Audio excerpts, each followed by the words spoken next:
Assalamualaikum warahmatullahi ta'ala wabarakatuh. Dan Syekh Muhammad Idris Abdul Marbawi Syariah Fatihah. Alhamdulillah.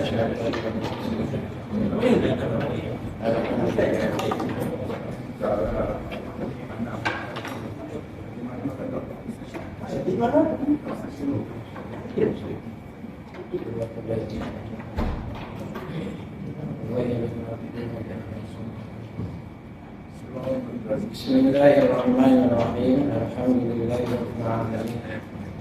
Wassalatu wassalamu ala asyrafil anbiya'i wal mursalin wa ala alihi wa sahbihi ajma'in. Amma ba'du. Qala mu'allif rahimahullah ta'ala wa nafa'ana bihi wa bi 'ulumihi wa bi barakatihi fid dharain amin.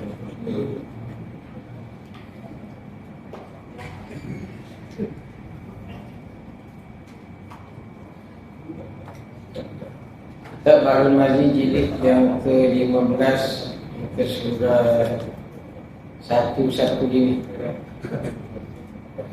Betul? Surah 115, masalah 164. Masalah 164, masyhur zina itu bagaimana keadaannya? yakni sabda Nabi sallallahu alaihi wasallam, wa yafshu zina, dan masyhur zina, yakni kembang dan tersiar serata-ratanya. Maka ini pun satu daripada alamat kiamat. Tanda kiamat ialah tersebarnya, tersiarnya zina. Masalah 164, masyhur zina itu bagaimana keadaannya? Adalah masyhur zina itu yakni jadi banyak ia. Masyhur zina ni maksudnya zina tu banyak. Maka ini satu perkara yang sangat zahirnya pada masa kita ini. Di mana tempat, di mana negeri adalah rumah sundal, telah dijadikan zina itu satu perniagaan besar bagi perempuan yang suka berniaga auratnya dan berniaga imannya. Perzinaan menjadi satu perniagaan dengan adanya rumah-rumah sundal. Ataupun kalau zaman kita ni rumah urut, ada gambar tapak kaki. Bukan urut sihat pun, urut makin sakit ada kan. Kalau dulu zaman saya duduk Tulitan tu masyhur Hotel Tokyo. Tak tahulah kenapa nama dia Tokyo. Hari itu bakor je. Dulu lah. Sekarang ni alhamdulillah dah tak ada sangat orang pergi hotel tu. Yelah, orang yang sundal tu pun dah tua dah. Umur dah 60 lah.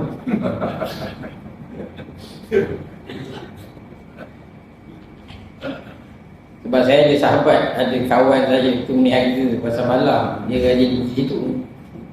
Itu yang kawan-kawan tanya dia, kenapa pergi situ, orang tua.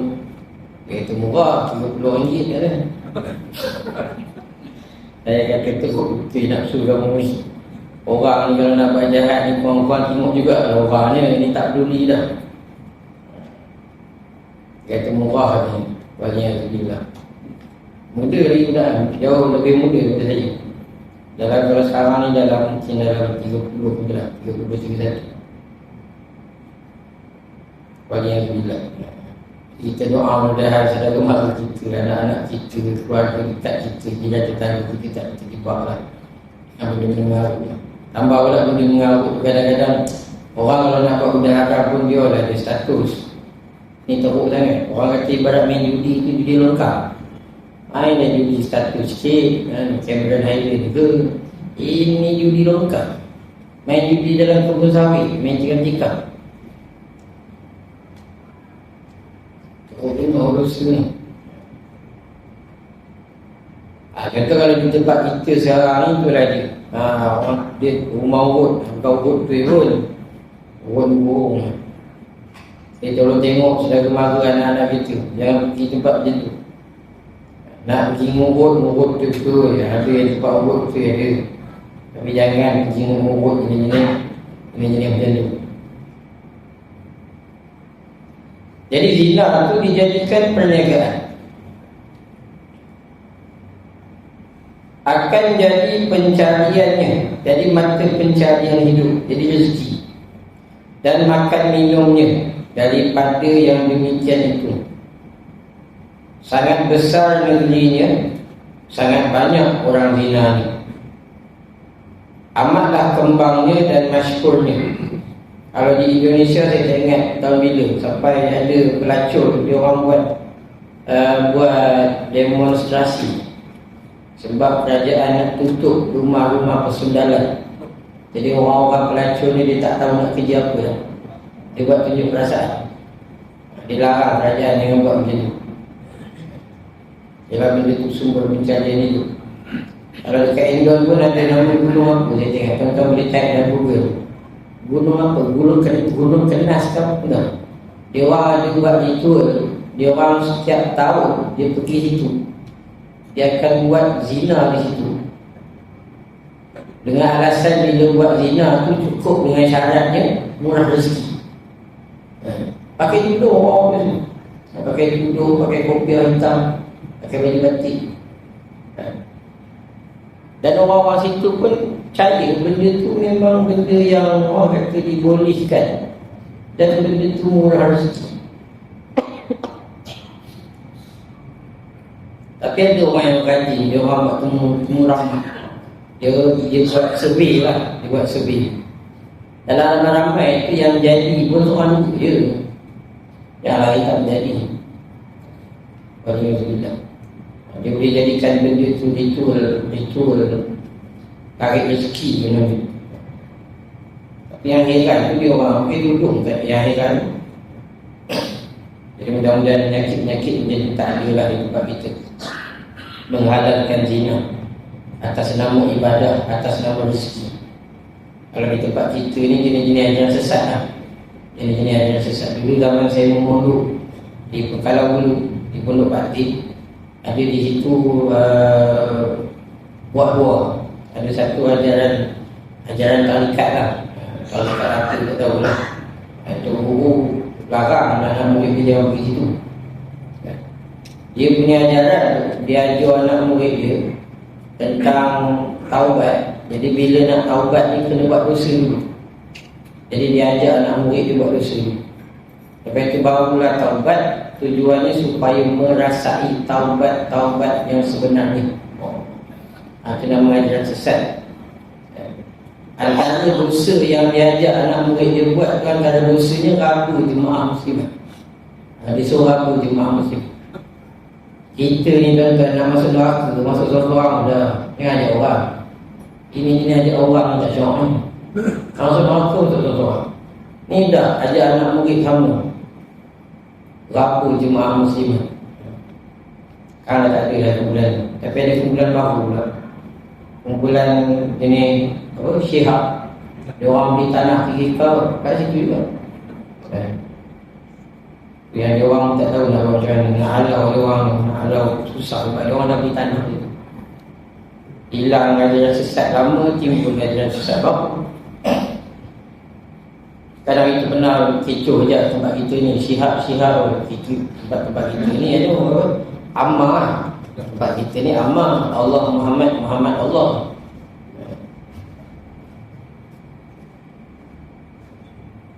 Waliyahulillah. Mula taraf dia. Jadi itu antara tanda alamat kiamat.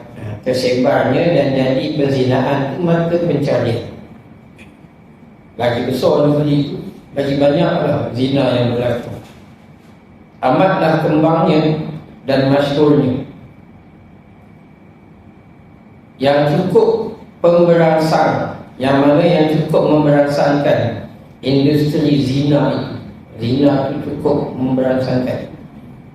Tambah kalau macam negeri pun Thailand tu dia punya pelacuran ni macam mana lah, jadi pendapatan negara, menjadi sumber pendapatan negara Thailand. Kita alhamdulillah lah benda-benda macam tu tak ada. Cuma Thailand ni historik lah, tak boleh beza kita lelaki tahu apa tahu. Asyik-asyik punya lelaki. Tengok punya perempuan punya lelaki. Kan yang paling bagus apa? Kat Johor. Yang lari belok dia lah. Orang ada titik tapi ada burung. Tak gila juga kan. Titik ada tapi ada burung. Walhamdulillah. Bukan dia. Jadi kalau tengok kan orang-orang dekat dengan kita, jangan terjebak dengan benda macam tu. Baginya bila dia tak tahu, dia burung unta tu burung unta. Burung pun tidak, unta pun tidak. Nah, lelaki pun tidak, perempuan pun tidak. Nak kata perempuan ada burung, nak kata lelaki timbul pula titik dia pula sudah. Kan yang itu juga. Dan mudah-mudahan tempat kita jangan bagi dia langsung lah. Jangan bagi dia langsung. Elaklah benda-benda mengarut macam tu. Kadang-kadang tangkap dah 3 orang yang pakai tak senonoh. Saya pun baru tahu rupanya ada akta punya. Lucah apa di khalayak ramai punya ada akta. Jadi kalau tuan-tuan nampak orang ni pakai seluar dalam dia sambil jogging tu boleh. Boleh tengok polis kan. Mana boleh. Saya ingatkan dulu benda tu tak salah. Yalah, kita pergi teluk batik, elok dia orang pakai seluar dalam berlari je. Pokoknya boleh tengok polis punya. Ada akta ni. Lucah di kawasan awak.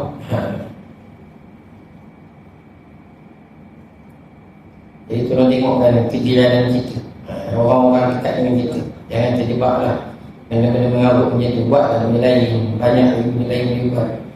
Jogging boleh, tanam serai belakang rumah boleh, tanam sawi dalam pasir boleh. Banyak benda yang boleh buat. Kalau duduk dalam bilik, duduk dalam rumah pun boleh main game kan. Kalau ada set boleh main game. Download lah game apa-apa pun daripada buat benda ngarut macam tu. Dengan sedia rumah dancing bahasa orang putih boleh jauh. Dengan sedia rumah dancing dan rumah tari menari. Bukan rumah lah, tempat kita ni universiti. Tuan-tuan boleh dengar apa? Bukan universiti, College Lim Kok Wing. Tuan-tuan tag yang Google kan ada College Lim Kok Wing. Tuan-tuan dah jadi universiti tu. Dia memang college yang menyediakan kos untuk bahagian hiburan, bahagian menari, bahagian menyanyi, kan, jadi pengarah filem, berlakon. Nama dia jadi College Lim Kok Wing.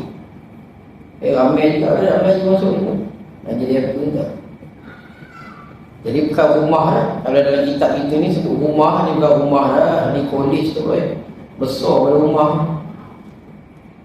Dan rumah panggung wayang perempuan-perempuan yang menjual dirinya, beri tunjuk di hadapan khalayak yang ramai. Tunjuk diri dia akan dirinya yang bogil dan bolos daripada pakaian. Bolos tu maknanya tidak ada pakaian, tidak ada surat benang pun. Kalau di sini alhamdulillah tak ada lah. Kalau di Thailand ada. Di Betong Thailand tu ada. Dia ada kelab malam ni orang perempuan duduk dalam cermin kaca. Boleh pilih. Tapi mahal lah, saya pun tak nak masuk. Kawan-kawan ada yang masuk. Habis nak masuk pun 400 je. Kata mengarut dah masuk 400 dia makan nasi je. Tapi ada sekor 2 terlepas gila masuk juga.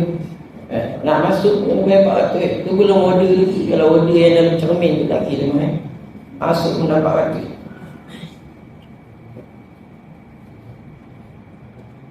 Kalau pengalaman masuk ke Betong memang saya pernah lah 2-3 kali pergi. Saya tak boleh pergi pun saja beli ikan apa? Ikan kering je. Sebab kat Thailand ni dia ada ikan manis. Ikan manis. Ikan tu dia kering je mau, tapi dia bukan masin, dia manis. Tempat kita tak ada. Itu yang belah sana itu kalau pukul 12 ke atas, ramai orang keluar. Malam pukul 12 itu macam pasal malam, ramai orang. Jenis-jenis macam tu. Tapi yang masalah ni pula kadang-kadang kita tahu entah lelaki ke entah perempuan. Tengok perempuan mana lelaki. Jadi penyakit benda tu. Adik kawan saya sendiri pun jadi benda tu. Adik dia lelaki, dia buat operation jadi perempuan. Abang ni belajar buruk kan. Ada yang dah taubat ada juga. Yang berubah masuk peluk dia. Yang mana yang belum buat operation tu alhamdulillah. Yang mana dah buat operation tu kesian. Dah buang sayang lah walaupun tak hidup jangan buang. Ini buang rugi dia sebab buang tak ada bateri kan. Yelah Thailand kan buat pemedahan ni. Tapi benda-benda macam tu berisiko. Esok batu tu lah, dia boleh jadi sensor. Paling yang sedih. Mudah-mudahan Allah selamatkan kita. Macam kawan saya tu sendiri, sial lah adik dia macam tu. Memang tengok macam perempuan, dan dia makan tu collagen, makan ubat hormon perempuan. Memang nampak macam perempuan. Dia yang beritahu ni adik saya ni laki ni, laki ni. Tapi kesian lah. Dan mengeluar nyanyian dengan suara yang merdu yang membangkitkan syahwat zina. Kemudian pula ditunjukkan peluk ciumnya di atas panggung itu. Tempat kita tak ada lah. Tapi kalau kat Indonesia memang ada jenis apa dan ditunjukkan berbagai-bagai kelakuan yang memberahikan laki-laki kepada perempuan. Semuanya itu lain daripada gambar fotografi.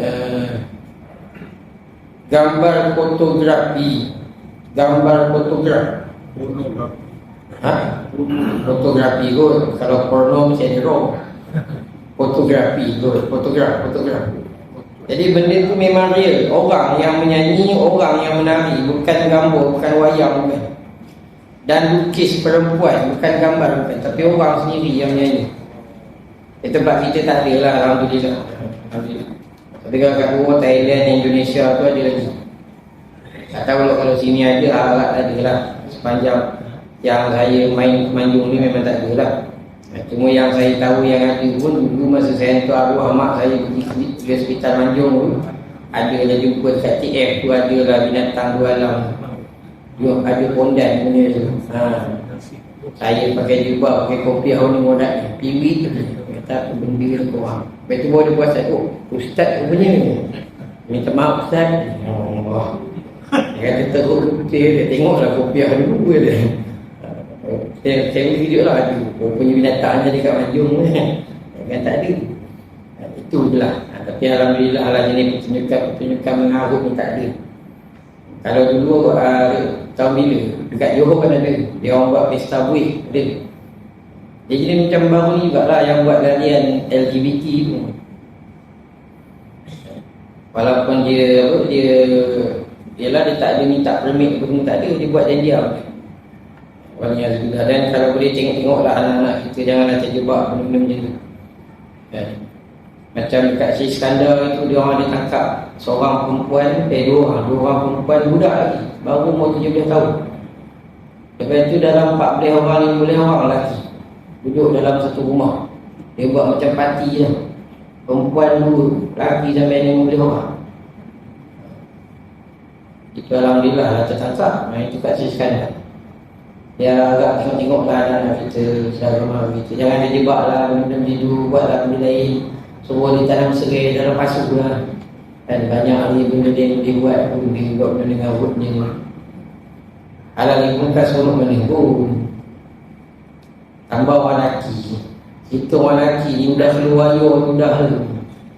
Tak payahlah beri, udah keluar ayah tu dah. Tak ada mahu tiba-tiba macam tu, ni tak ada dah. Tak ada seronok mana pun benda dosa ni.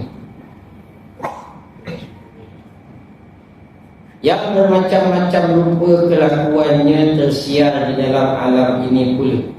Maka semuanya itu menari, menyanyi, Semuanya wasilah zina, semuanya jadi perantaraan kepada berlakunya zina, dan membawanya supaya berhadap kepadanya dengan kuat. Bahkan telah jadi kuat zina itu hingga menjadikan orang dua laki isteri pun berzina. Yakni jikalau seorang itu ada isteri, ditinggalkannya isterinya yang halal ia jimaknya di rumahnya, tinggalkan isteri yang halal disetubuhi, pergi pula ia berzina. Begitu juga isteri, tatkala suaminya telah meninggalkan dia kerana pergi berzina, maka ia pun berkira bicara berzina, lalu terus dapat maksudnya berzina itu. Siang boleh ia berzina, malam boleh ia berzina. Alhamdulillah. Macam tu saya ada pengalaman, ada seorang kawan kenalan dalam Facebook. Dia kerja misi laki, dia laki ni misi. Orang Kelantan. Dia ajak saya, dia kata, jom join saya, dia kata. Saya kata, aku join apa benda. Tiba-tiba kenal dalam masa sebulan. Lembang. Dia ajak macam tu. Rupanya dia ada masuk dalam kumpulan tukar pasangan. Saya kata, saya ni dalam ustaz mengajar masjid surau tu dia ajak macam tu. Dia kata biasa dia cuma ramai tu yang orang kerja pejabat ada, orang cikgu ada, tukar-tukar pasangan. Tapi kumpulan ni lah dia buat senyap. Saya kata minta maaf lah, saya tak minat lah buat benda ni. Maknanya ada berlaku lah, cuma bukan dimanjung lah. Alhamdulillah. Itu orang kata bertukar pasangan. Dia ada kelab dia. Dia amal. Jadi hati-hati. Alhamdulillah. Apa yang diseronokkan tak? Kita ni kalau benda dosa ni, jangan nampak seronok. Cuba tengok di belakang seronok. Sebab di balik belakang seronok tu ada api neraka yang menunggu. Jadi sebelum kita tengok seronok tu, baik tengok belakang ni, ada api tu. Sedap sesaat, sedap seminit dua, kena bakar dalam neraka tu bertahun-tahun. Jadi tak perlu. Tolong nasihat saudara mara kita, anak-anak kita. Lebih-lebih lagi pasangan yang muda-muda lagi, yang masih lagi muda, jangan terjebak dengan benda-benda ni. Sebab benda maksiat ni kadang-kadang dari ketagihan dia. Itu yang kadang orang main nombor susah nak tinggal. Dan saya ada kawan masa meninggal tu dalam umur 35 tahun dah meninggal. Dan tak rampunkan dosa dia. Dia punya ketagih main nombor tu sampai meninggal main nombor. Tak boleh berhenti. Hari-hari tinggal nombor RM10, kerja bawa gas, kerja hantar gas rumah ke rumah. Itu yang saya cakap, patutlah kamu ni tak kaya. Orang lain kalau punya gas, kamu mesti kaya. Ni tak kaya. Rupanya hari-hari menabung RM10. Tagih. Katanya dia tak berhenti ke? Susah nak berhenti ke? Tagih. Tapi jangan terjebak langsung. Tengok anak-anak kita, saudara mara kita, jangan terjebak langsung. Sebab benda-benda maksiat ni, benda dosa ni jadi ketagihan dia. Takut tak boleh tahan ketagihan tu, terus mati dalam keadaan tak sempat taubat. Takut kan? Kalau mati dalam keadaan tak sempat taubat ni, kalau Allah Ta'ala ampun dosa, Alhamdulillah. Tapi takut keadilan Allah. Kalau keadilan Allah, bakar. Kena bakar dalam neraka. Dan tikam tak benar. Masuk neraka pula kan rugi. Kalau tikam menang aku juga kan. Berbalik juga lah yang bakar dalam neraka tu benar. Nah, ini tikam tak benar-benar, masuk neraka. Malang nasib. Jadi jangan. Alhamdulillah. Tolong tengok-tengok kan orang-orang dekat dengan kita. Jangan langsung terlibat dengan benda-benda maksiat benda tu. Dia ada ketagihan. Lebih-lebih lagi kalau dah kahwin bertukar pasangan. Sebab orang kalau dah kahwin, dia denda, dia dalam agama kan berat. Zina muhsan namanya.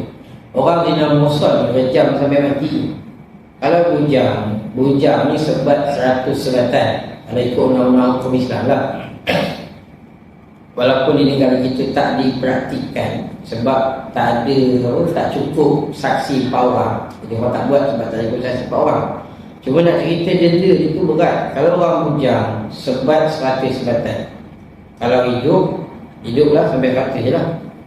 Tapi kalau orang yang sudah berkahwin, berzina, rejam sampai mati, mana baling batu sampai mati. Selagi hidup, selagi itulah kena baling batu sampai mati. Dia beza dengan bujang. Kalau bujang ni sebat 100, sebat hidup dia orpeh. Tapi kalau dah kahwin, kena rejam sampai mati. Selagi tak mati, selagi itu pula kena baling batu. Mana berat orang dah kahwin kita berzina ni. Jadi tolong elakkan diri kita jangan berzina lah. Dan tolong tengok-tengokkan anak-anak kita, saudara menantu kita, jangan terlibat dengan benda-benda macam ni. Alah sedap kejap je, sedap 3 minit, 4 minit, 5 minit. Mana ada orang setubuh sampai 2 jam, tak ada. Buat lama-lama nak buat apa? Bukannya tanam ubi, bukannya tanam padi kan? Paling lama pun sejam, setengah jam tak boleh lah. Apa nak buat ni? Kena pula orang lelaki, dia je berkuda. Ilmu juga kan? Ini sedap sekejap, masuk neraka tahun-tahun. Tak berbalik. Dan lebih-lebih lagi pula, lebih kepada keseronokan imajinasi je. Realiti tak seronok mana. Secara realiti ni berzina tak seronok mana. Dia lawakan. Bukannya bersih dia, berbau, kotor, jijik. Saya zaman sekolah menengah pernah ada kawan macam tu. Dia ajak saya berzina. Saya kata tak apa lah. Muka je putih. Daripada bawah dagu ni hitam sampai kaki. Dia putihkan muka je. Saya kata tak apa pun, tak lalu pula tengok lah. Tu kata alhamdulillah lah Allah tak jaga. Nampak benda tak elok, benda jijik dekat benda maksiat tu, tak ada dia terlibat dengan benda maksiat tu. Kalau nampak elok payah juga kan. Sudah tersangkut dah. Dia alhamdulillah Allah Ta'ala tunjuk buruknya orang-orang macam tu. Jadi tak ada lah saya ni lah. Tapi saya cakap dia tak apalah, ajak lawan dia tak ingat. Sebab saya sekolah menengah dulu memang kawan-kawan saya ni mengarut kan. Isap gam ke, isap syabu ke, isap dadah ke, jual kupur ke, jual lewak ke, minum arak ke. Tapi nak macam ni, itu je kawan yang ada. Tuan-tuan tak apalah, orang-orang salihin tu, kawan baik, orang masjid. Rumah ada kawan baik, orang mengarut kan. Yang gila juga, yang mati bunuh diri dia, yang terjun lepas mabuk isap gam terjun sungai mati pula ni. Alhamdulillah saya terselamat, tak ada terjebak dengan benda ni. Tapi selalu tak lepak dengan orang ni. Sampai dah bila saya masuk pondok Patih, pondok Bukan dulu, tengok kawan-kawan dah mula buat perangai minat berzina, saya pun tak kawan langsung lah. Betul-betul duduk rumah tu. Jadi tak apalah. Tengok dia orang ada aktiviti zina, tak minat. Kalau dulu dia orang minum arak, saya boleh duduk sama dia. Tapi bila dah start berzina pun tak minat. Terus dia tinggi, duduk rumah dengan orang. Sampailah hari ni kawan kita. Kawan ni orang masjid lah. Semuanya orang dah berubah ni. Jadi tolong tengok-tengokkan anak-anak kita. Tolong tengok-tengokkan saudara mara kita. Jangan terjebak dengan benda-benda ni. Dia punya sedap dia sekejap, tapi bakal disiksa dalam neraka tu bertahun-tahun lamanya. Waliyahzubillah. Syaitan ta'ala pihak. Kalau ikut saranan ulama, itulah apa? Setiap anak yang lahir itu, bayi lahir, dibacakan surah Inna anzalna fi lailatul qadr. InsyaAllah akan terpelihara daripada zina sampai budak tu besar dan mati nanti, dia akan selamat. Selain daripada azan di telinga kanan, qomat di telinga kiri, bacakan surah Al-Qadr. Antara dia punya khasiat dia, nanti Allah Ta'ala akan jaga budak tu terselamat daripada dosa zina. Itu antara ikhtiar lah, antara ikhtiar, saranan daripada orang-orang soleh, saranan daripada ulama. Jadi kalau tuan-tuan dapat cucu ke apa, buatlah. Mudah-mudahan tak ada pelihara cucu kita.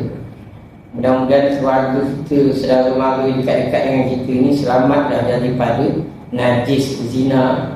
Sebab zina ni dia macam keturunan dengan zina lah. Dia macam keturunan. Orang kata kalau lah datuk dia tu pernah berzina, nanti mesti ada cucu cicit dia pun terlibat dengan zina. Benda ni. Dia kadang ada penyakit. Ini pengalaman yang saya tanya orang lah. Kadang bila tanya, kamu ada ke dulu bapak saudara ke datuk ke jadi encik? Orang kata ada. Orang kata patut boleh sangkut jadi minum. Kalau dia macam kecil manis lah. Biasa kita ni kecil manis kan, kalau jenis keturunan kecil manis, senang kecil manis lah. Macam keturunan Kuala Botak Tengah, tak sempat tua Kuala Botak Tengah. Dia keturunan kebiasaan tapi tak ada pasti pula. Tak ada mesti pula. Ustaz kalau macam tu, kalau saya zina ni ke datuk saya pun jahat ke, tak mesti macam tu. Cuma kebiasaannya. Sebab tu kalau boleh elakkan. Jangan nanti langsung keturunan kita ni terjebak dengan benda zina. Sebab dia boleh menurun. Nanti ada cucu cicit buat juga benda tu. Dia akan jadi benda yang memalukan keluarga.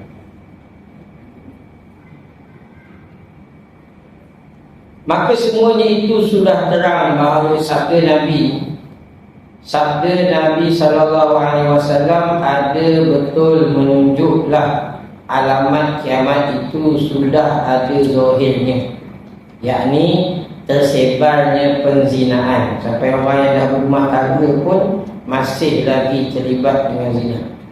Sabda Nabi lagi, wa tushrabal khamru, dan banyak-banyak diminum arak. Itu pun satu daripada alamat kiamat, tanda-tanda hampir berlakunya kiamat. Banyak minum arak, banyak orang-orang minum arak. Masalah 165, minum arak jadi alamat kiamat.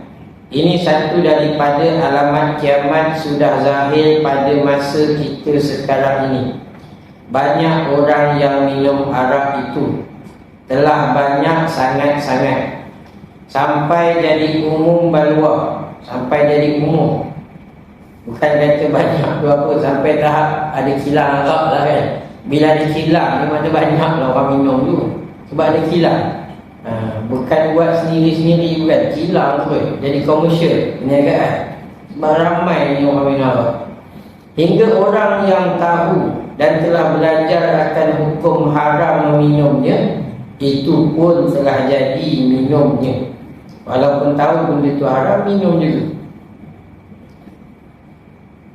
Orang kata zaman saya berkawan dulu, ada kawan saya tu kerja dengan Cina, duduk dengan Cina, duduk dalam Cina tu, Toki dia sediakan bilik lah, dia tidur dalam tu.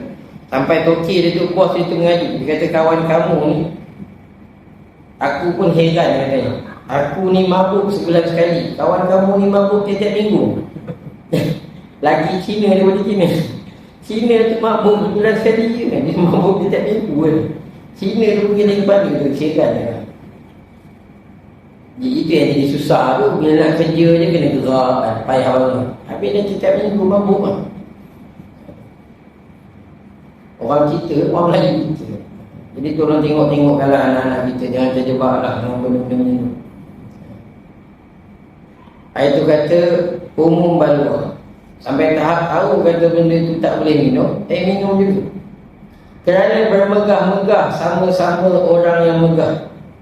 Minum kerana seronok kan. Seronok minum arak. Kan sampai ada yang buat video dengan perempuan tu, dia buat video pakai hidung, minum arak, katanya tekanan, stres kan, minum arak.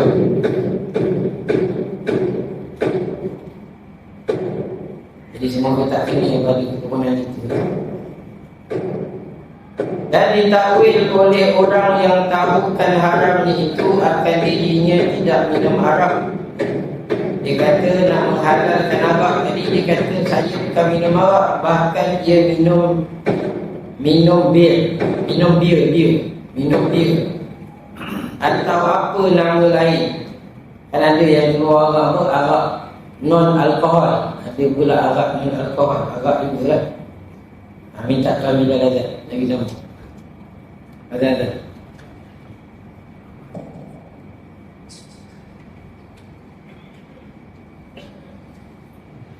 Allah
Padahalnya di hukum syarah itu tiap-tiap yang cair yang memberi mabuk itu haram diminum makannya.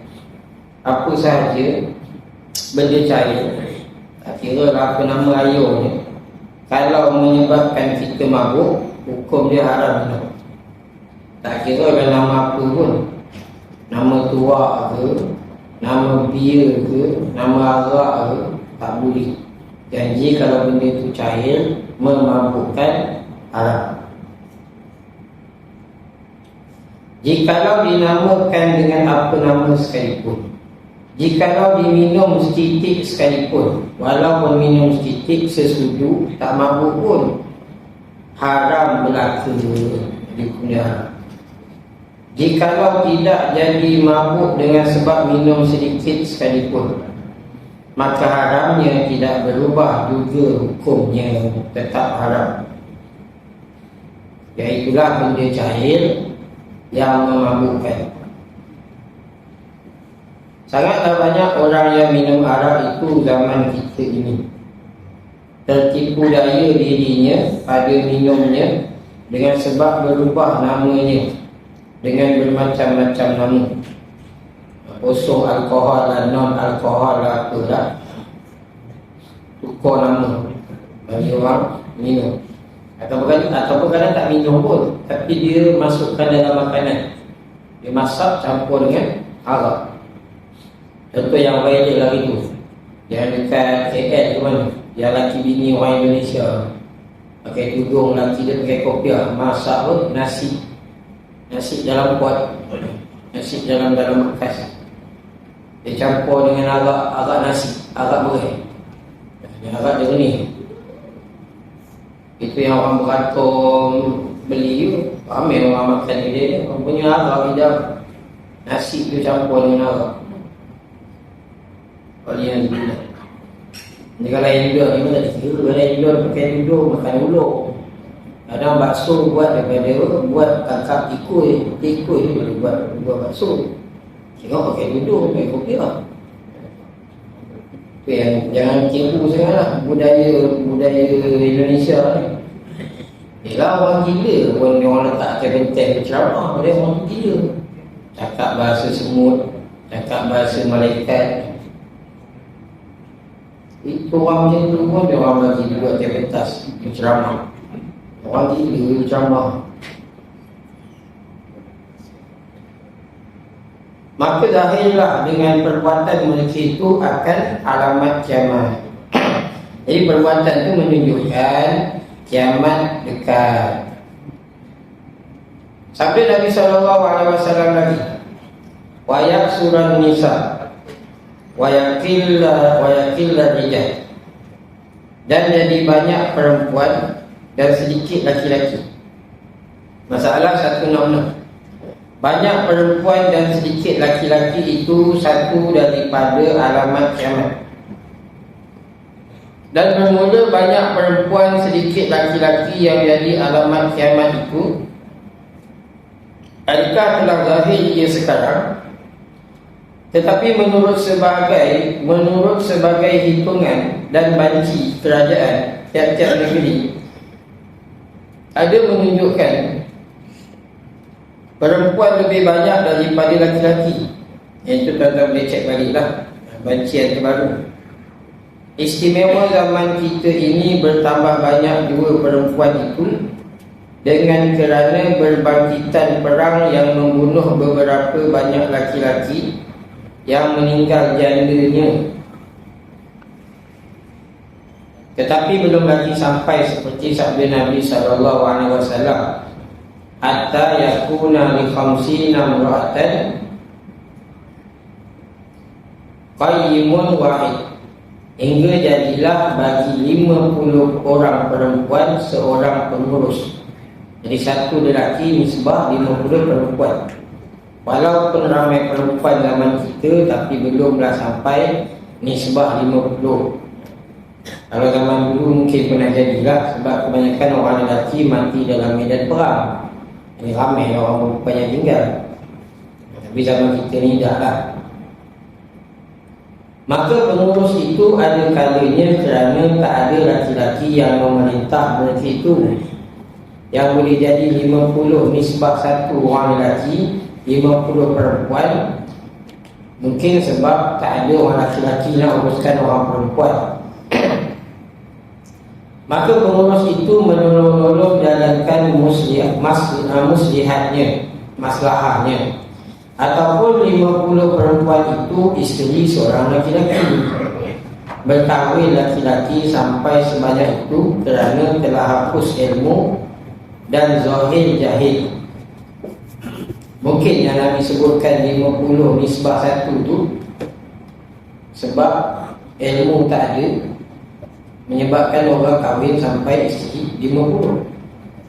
Tapi zaman kita ni mungkin belum jadi lagi lah. Kalau yang ada viral pun yang dekat Indonesia, dia ada bini 10 orang. Orang temu ramah dia, orang tanya dia macam mana dia 10 orang, dia baca ayat Quran.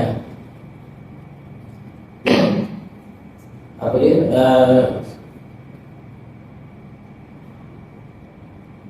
Fankihu ma tabalakum minan nisa'i masna wa sulasa wa ruba'.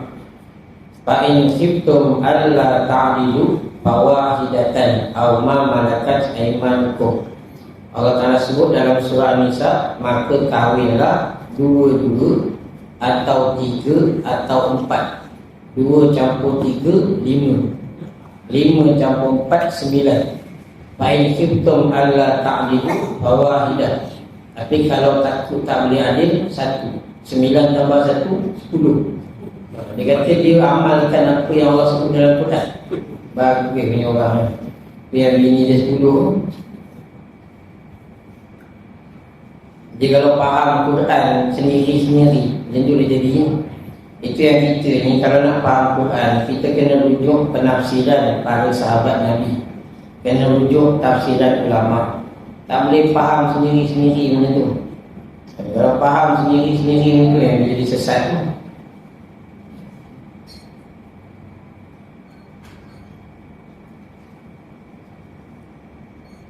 Macam contoh orang yang faham, macam contoh kisah Ibnu Muljam.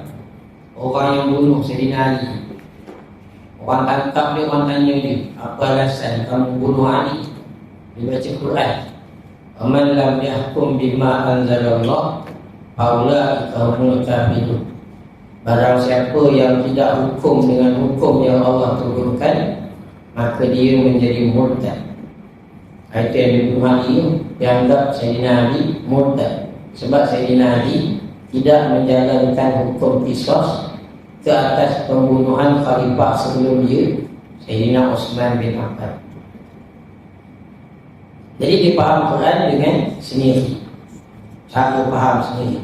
Padahal ayat yang saya baca tadi, Allah Ta'ala turun cerita kisah tentang orang ahli kitab, cerita tentang orang Yahudi. Yang mana orang Yahudi ni, dia memang tahu Nabi Muhammad itu memang Nabi akhir zaman, tapi dia tak jalankan apa yang dia dah tahu. Itu yang kafir tu.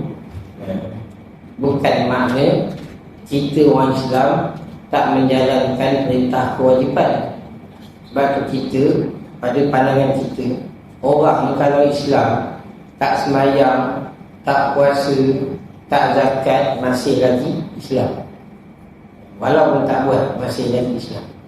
Pemahaman yang kata orang yang tak semayang, tak puasa, tak zakat ni jadi murtad, itu pemahaman Mu'tazilah, bukan pemahaman Ahlussunnah wal Jamaah.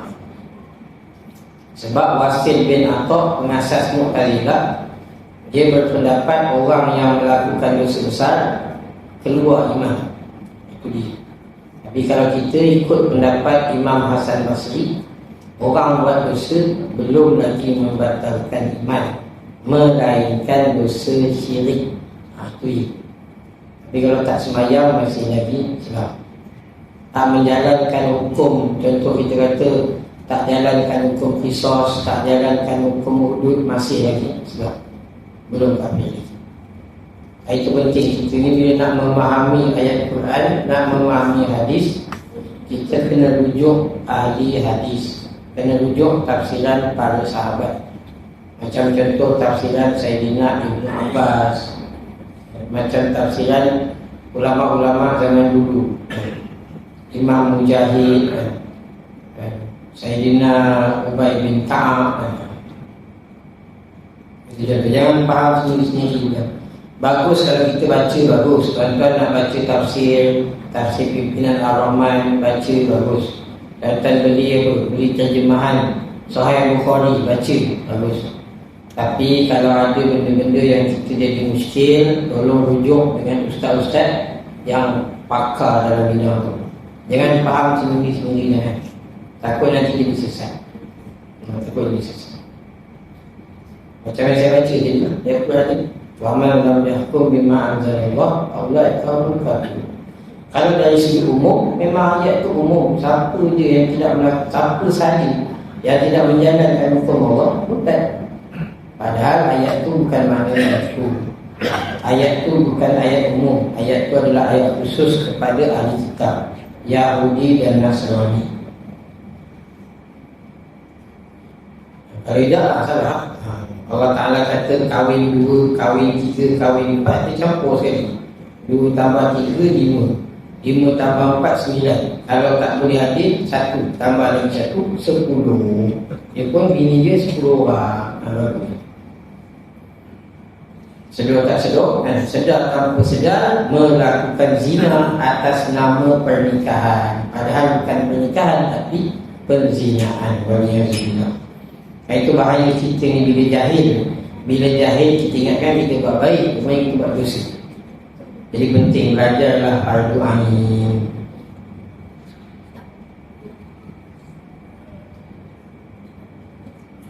Ataupun 50 perempuan itu isteri seorang laki-laki, berkahwin laki-laki sampai sebanyak itu kerana telah hapus ilmu dan zahir, atau tiada ia berilmu, tak reti pun dalam beragama, maka berkahwin dia menurut hawa nafsu, ikut suka hati diri sendiri, menjadikan lima pula perempuan di bawah perintahnya, diperintahnya dan diperbininya. Kata Abu Isa Imam Tirmizi, dan bermula ini hadis-hadis yang tadi, hatta yakuna bi khamsina ra'atan qayyimun wahid. Hadis tadi ialah hadis hasan lagi sahih. Dari segi riwayat Imam Tirmizi, hadis tadi ialah hasan. Dari sisi riwayat orang lain, hadis tadi ialah statusnya sahih. Intah. Dan telah dikeluarkan oleh Imam Bukhari akan hadis ini di dalam sahihnya, dalam tajuk Kitabul Ilmi, masalah 167. Wallahu subhanahu wa ta'ala. Tanda. A'udzubillahi minasyaitonir rajim. Bismillahirrahmanirrahim. Alhamdulillahirabbil alamin. Wassalatu wassalamu ala asyrofil anbiya'i wal mursalin wa ala alihi washabihi ajmain. Allahumma ta'ala rabbuka al-'arifin wa rusulaka min nabiyyin wal malaikatan muqarrabin sallallahu alaihi sayyidina Muhammad wa ala alihi washabihi wasallam. Alhamdulillahirabbil alamin.